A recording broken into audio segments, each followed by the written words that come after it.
Yung ikalawa mong tanong, yung nasagot ko na hindi ako namamangka sa dalawang ilog, kundi nakapag-file ako yung ika-19 na kandidato na pumila para sa senador.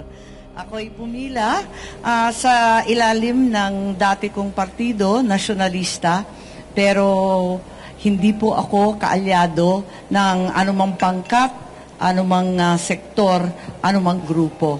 Kaya tinataya ko na ako'y mananatiling malaya at matatag. Sa inyong lahat, sisikapin kong sagutin ang inyong mga tanong, pero hindi ko alam lahat ng sagot. This is a work in progress. This is the first time I've ever done this. But I have not resigned my old party, the Nacionalista Party. And the only thing is that I will not constitute a part of the administration alliance to allow me to work together with every sector, to be able to cross the line and to get things done. So, eto po ang aking pinipilit gawin. Hi, ma'am. Good morning. Ma'am, pero can we just be clarified? Apa. So, yung tama bang sabihin na nag-beg off kayo sa endorsement ng administration coalition? Ganun na nga. Kasi baka magkaroon ng iba't ibang kulay at hindi masara yung pinto sa iba't ibang sektor, mas maigi na. Alam naman natin ang halalan, madugo, mainit, mabagsik ang usapin, mas mainam na wala akong kalaban. Ayoko kasi ng ganoon, ang nais ko talaga, hindi tumahak ng dalawang ilog, kundi maging yung iisang ilog, ang malaking tubig, ang dagat kung saan magtatakpo lahat ng ilog. Para makausap natin lahat ng sektor, tatayo ako ng mag-isa. At yung NP, dati ko na kasi partido yon at wala naman tayong kikitang sabit sa hinaharap. Opo, pero Sen, bago po yun, nagkausap muna kayo ng presidente na i-discuss nyo po ito sa kanya. Well, ang nangyari kasi, sabi niya, paano ba ito kung magkaroon ng, syempre, yung banatan kapag eleksyon, di ba? Birahan, may laban-laban. Napaisip ako Sabi ko, paano? Kahit hindi ako ang magsalita ng maanghang o mag-insulto o kutyain yung sino man, okay lang yun. Ako, kaya kong hindi gawin yun kasi hindi naman ako palaaway. Sabihin na ako'y matapang o di kaya mataray pa. Okay lang, pero hindi talaga ako palaaway. Baka hindi ko matiis kapag maanghang na yung sinasabi tungkol sa iba pang sektor. Ma'am, one last from my end. Po. Pero bukas po kayo sa possible endorsement, halimbawa po, ng kaibigan po ninyong si VP Sara dahil may hugpong siya na malaki ring partido. Hindi ko alam, hindi ko pa napapag-usapan yon. Ang akin lang, pinili ko na maging malaya para hindi na ako kakampi kanino man, laban pa sa iiba, mas maigi na. Piliin na lang natin ang sambayan ng Pilipino.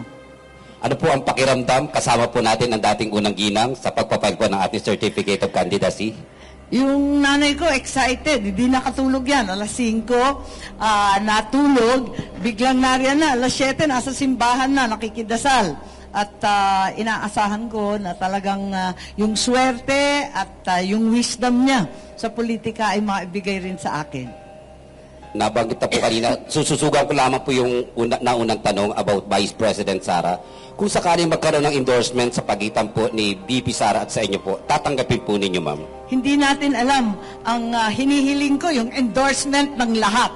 Sana talagang tuloy-tuloy ang pagsusuporta at pagmamahal sa akin. Kanina, sa labas, napakainit. Pero nagdatingan yung iba't ibang panig mula sa Ilocos Norte, yung aking mga mayor. Pagkatapos dumating din yung mga IP namin, yung mga tingya, dyan, yung mga igorot nariyan sa labas. Natutuwa naman ako dahil andyan yung endorsement ng iba't ibang senior citizen, yung ating mga TODA, yung ating mga young farmers, at kung sino-sino pa. Kasi sa pakiwari nila, kahit papano, may nagawa naman tayo, higit sa lahat sa mga magsasaka, pagkat ako yung pasimuno doon sa pagmimigay ng mga titulo, yung Agrarian Reform Condonation, yung bilyon-bilyon na utang na pasawala natin at nabigyan sa wakas ng individual titles ang ating mga magsasaka. Pero step 1 pa lang yan, kasi alam natin, may titulo nga, wala namang pera, wala namang pambili ng abono, wala namang pambili ng krudo. At dahil dito, tatakbo ako muli. Maraming hindi pa tapos. Andyan din sa labas, kasama ng mga seniors, yung ating mga PWD at saka senior citizens, yung PWD at saka yung solo parents, wala pang tulong talaga ang pamahalaan sa kanila. Kaya andyan sila kasi sabi ko, pagkatapos ng seniors, unahin muna natin yung lola at mahirap na. Abay, sumama sila. Kaya yan yung mga endorsement na talagang nag-aantig sa akin na tumakbo muli. Thank you so much, ma'am. Okay, may tanong pa po. Go ahead. Pakipasa lang, please. Thank you. Mas ma'am, to clarify, yun pong filing po ninyo ay under Nationalista Yes. Party pa din po. Oo. So, but you also said na parang tinatarget nyo po maging independent. So, where does it start and where Hindi, does kasi it alam end? naman ninyo, nagkaroon ng mga alyansa. Di ba may isang alyansa, 5 partido. May isa pang alyansa na 2-3 partido. Sa akin, mananatili lang ako sa partido ko dahil doon naman ako mulat sa poll at hindi na ako makikipag-alyado kasi parang gumuguhit ka ng linya. Ayoko nang ganun eh. Gusto ko, kausap ko lahat na makipagbate sa bawat isa at higit sa lahat may magawa. It's very, very important to me that I'm able in every case to cross the line and to be able to speak to each and every sector and finally get the work done. Nagawa na rin natin yan, nagsimula dun sa ayuda. Kung maaalala nyo, yung konsepto ng ayuda ay talagang taliwas sa isipan natin. Pero nung panahon ng COVID-19, nangailangan talaga ng matindi ang lahat ng sambayanan. Kaya nagsimula tayo magbigay ng SAP 1, SAP 2, iba't ibang klase ng ayuda at pinalawak yung AIX. Ako noon yung chairperson at pasimuno noon under President Rodrigo Roa Duterte.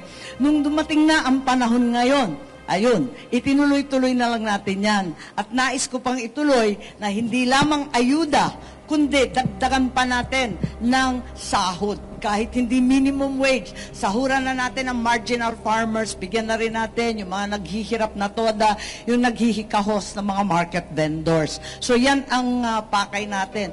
Tuloy-tuloy lang po para sa akin, yung nasimulan na condonation ng penalties sa interest ng mga agrarian reform beneficiaries. Nag-umpisa rin kay Presidente Duterte, para sa akin tuloy-tuloy. Maganda itong nangyari kay Presidente Bongbong at ang nangyari ngayon, talagang natuluyan na at naibigay na yung mga titulo. Ang sumunod naman dyan, bigyan natin ng tulong sa abono, sa krudo, sa binhi at iba pa. Okay, next. Go ahead. Just one more question po for me, ma'am. Would you care to comment po on the administration slate? Yun pong ngayon 11-man senatorial slate. May mga nagsasabi daw po kasi na same old faces and family members. Yun pong mga nandun sa slate. Would you care to comment on that po? Mahirap mag-comment, hindi na ako kabahagi eh. Pero sabi naman ng aking kapatid, okay lang, naintindihan naman niya. Lagi naman ako pasaway noong pa, nung bata pa kami. Kaya sabi ng kapatid ko, ayos lang, susuportahan pa rin ako. Ako naman, hindi naman kami kailanman nag-aaway, hindi naman kami nagsasagutan o nagkakainitan. Ang amin lamang, talagang ito paniwala ko na higit ako makakatulong sa kanya at hindi siya malalagay sa alanganin. Ganon din ang iba pang mga pangkat, baka mag-alangan sila sa akin at kung ano-ano pa maisip, mas maigi na wag nang mag-alyansa. Some pre-election surveys are placing you on the bottom half of the Magic 12. Does this worry you, and what can you say about some observations that baka daw dahil hindi kayo makapili ng isang side between the fight between your family and the Duterte family? Ang aga-aga pa para makinig sa survey. These are all so early. So tignan natin as this goes. Ako lang, kayod Marino pa rin lang. Ganyan naman talaga yung ginagawa ko. So ikot lang ng ikot. Yung ikalawa mong tanong, yung nasagot ko na hindi ako namamangka sa dalawang ilog, kundi inaasahan ko na ako ang maging ilog kung saan nagtatakbo ang lahat ng tubig.